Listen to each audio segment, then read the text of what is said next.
Secara kacamata PMI misalnya, atau secara kacamata dari Punggawa atau Ketua Cabang Pergerakan Mahasiswa Islam Indonesia, pandangan Anda mengenai Kabupaten Majene ditinjau dari faktor pendidikan, politik apa segala macam, atau berbagai macam porsi di dalam. Kira-kira Majene ini seperti apa menurut Anda? Kalau secara pandangan kacamata saya atau pandangan kacamata sahabat-sahabat, ini kan menjadi salah satu diskusi juga sebenarnya di internal kami di cabang kan. Kalau di cabang kan ada juga badan otonomnya itu Kopri PMI Putri.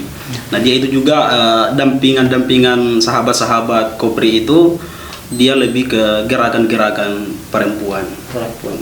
Jadi kalau kita ingin mau lihat kondisi Kabupaten Majene hari ini, tentunya banyak sektor yang sebenarnya harus memang diberikan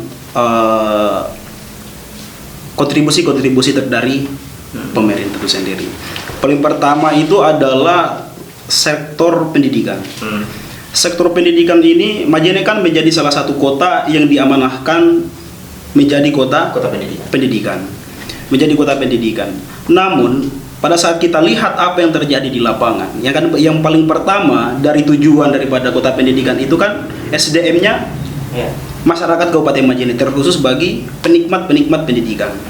Ya, salah satunya saya adalah seorang mahasiswa Universitas Sulawesi Barat yang selama sudah beberapa tahun-tahun menuntut ilmu di dunia pendidikan.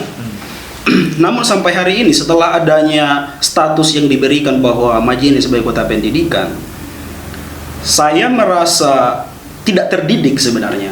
Maksudnya masyarakat itu tidak terdidik secara apa yang menjadi status itu. Mulai dari masyarakat biasa sampai mahasiswa apa segala kan. Kenapa? Apa alasan kenapa Anda bilang Anda itu tidak terdidik? Ketidakterdidikannya seorang masyarakat Majene, khususnya masyarakat Majene, karena ini hanya sebatas status. Karena perkembangan pengetahuan itu dari kami mahasiswa tentunya punya wadah ini ya tentunya dari pemerintah itu sendiri. Kalau umpamanya dari jurusan perikanan, di Unsur Lubar kan ada jurusan perikanan. Salah satu kampus yang terbesar di Universitas Sulawesi Barat. Papetkan. Di Fakultas Papetkan itu ada di sana perikanan. Dan seharusnya teman-teman mahasiswa yang ada di jurusan perikanan ini, pemerintah menyiapkan, membukakan tempat-tempat praktek sekaligus pendampingan terhadap nelayan. Itu relevan dengan kondisi agrarisnya Majene. Iya, itu masuk relasinya masuk itu kan kuat memang kalau kita ingin membangun seperti itu. Kalau berbicara soal pendidikan, karena di samping bahwa mahasiswa itu adalah proses untuk belajar soal perikanan, masyarakat juga terpenuhi apa yang menjadi kebutuhannya. Majene yang kekurangan hari ini soal nelayan adalah tentang pelelangan ikan. Bagaimana pengelolaan ikan yang ada di Majene itu kan kurang sebenarnya. Bukan lagi kurang, tidak ada.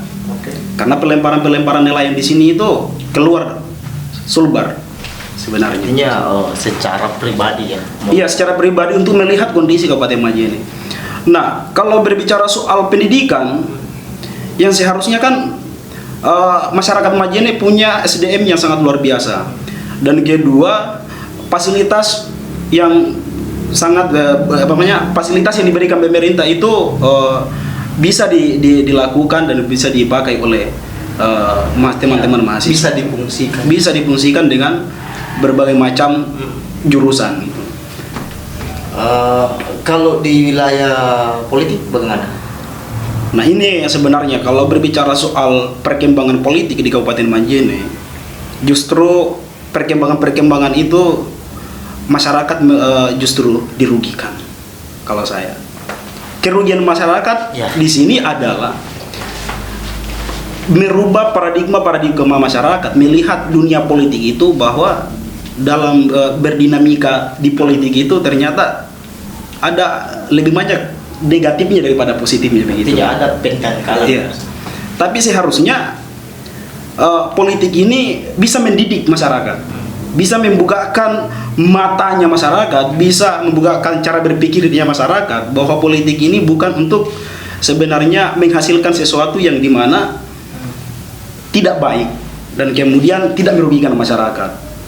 Itu Kan- untuk hakikat dari politik itu begitu. Ya karena politik, walaupun sebenarnya politik itu tidak berbicara soal salah dan benar, karena politik dia berbicara soal kalah dan menang, tetapi lagi-lagi politik itu harus bisa memanusiakan manusia. Jadi Majene masih jauh dari tataran itu. Jadi kalau Majene sebenarnya tentang politik yang ada di Majene jauh daripada kata-kata sempurna lah begitu. Masih kekurangan. Masih banyak kekurangan soal berdinamika tentang politik-politik terhadap masyarakat itu sendiri. Kalau keseharian artinya agenda-agenda yang penting di akhir-akhir ini apa? Ya akhir ini kan sekarang ini kan viral-viralnya Omnibus Law yang sekarang lagi banyak teman-teman di luar sana melakukan demonstrasi tuntut untuk pencabutan Omnibus Law ini. Di Kabupaten Majene, khususnya Kabupaten Majene ini, alhamdulillah solidaritas Cipayung itu sangat luar biasa.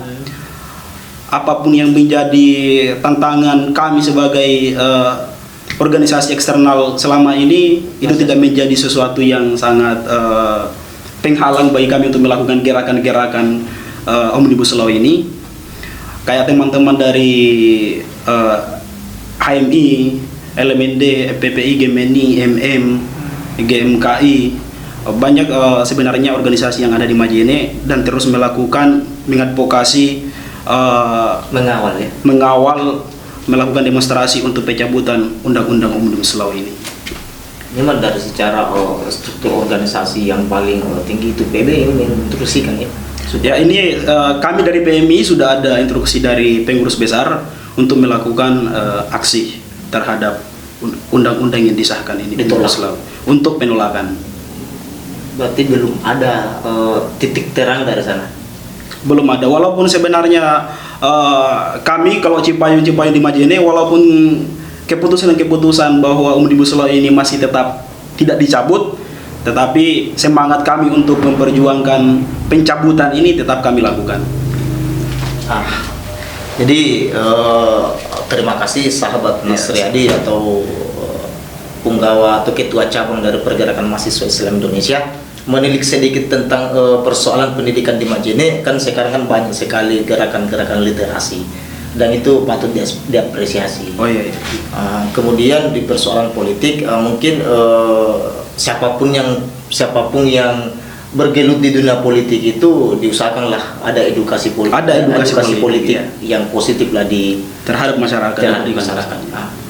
Yang seterusnya adalah mungkin sahabat-sahabat dari HMI, GMNI, apalagi LMND, GMKI, GMM.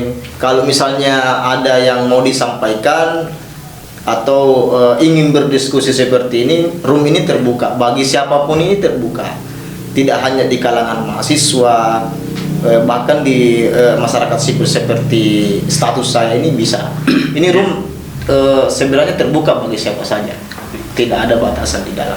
Jadi saya secara pribadi dengan sahabat-sahabat kru di Rumenggol, mudah-mudahan pergerakan mahasiswa Islam Indonesia ke depan itu semakin jaya. Amin amin. Bicara kaderisasi juga, kuantitas serta kualitas itu bisa diramu sebaik mungkin. Kemudian jadi terima kasih Bang Mas Riyadi.